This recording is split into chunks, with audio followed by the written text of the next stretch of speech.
চাচা, ওয়াজ মাহফিল এখন ব্যবসা হয়ে গেছে রে বাজান। এমন কিছু বক্তা দেখা যায় যার কোনো এলেম আমল নাই। এমন কিছু বক্তা দেখা যায় মেকআপ কইরা আবার দাড়িও লাগাইয়া রাখছে।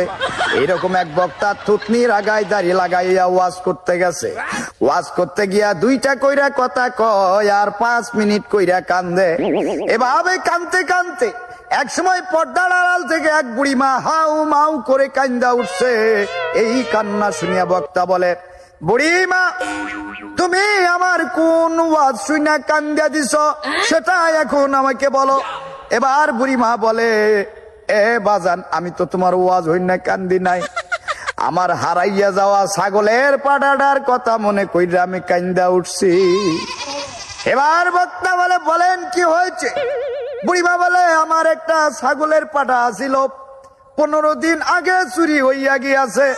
15টা দিন ধইরা ছাগলের শোকে আমার ঘুম নাই, খাওয়া দাওয়া নাই। আজকে এনে ওয়াজ মাহফিল হইব, এই হুন্নাইছিলাম যদি ওয়াজ মাহফিল হুনতে হুনতে ছাগলের কথা ভুললা যাই।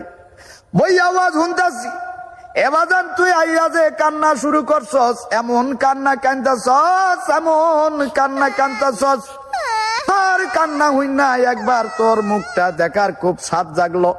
পর্দাটা আঙ্গি দিয়া যখনই তোর দিকে তাকাইছি রে বাজান, তোর দাড়ির দিকে নজর পড়ে গেছে। আর তোর দাড়ির দিকে নজর পড়ার লগে লগে আমার ছাগলের পাড়াটার কথা মনে হইয়া গেছে। এ বাজান, আমার ছাগলের পাড়ার দাড়িটাও ছিল ঠিক তোরই মতো। বাজান, আমি আর ধৈর্য রাখতে পারি নাই, আমি আবেগে আমার পাড়ার কথা মনে কইরা কান্দা দিছি। চিল্লাই কর, ঠিক না বেঠে?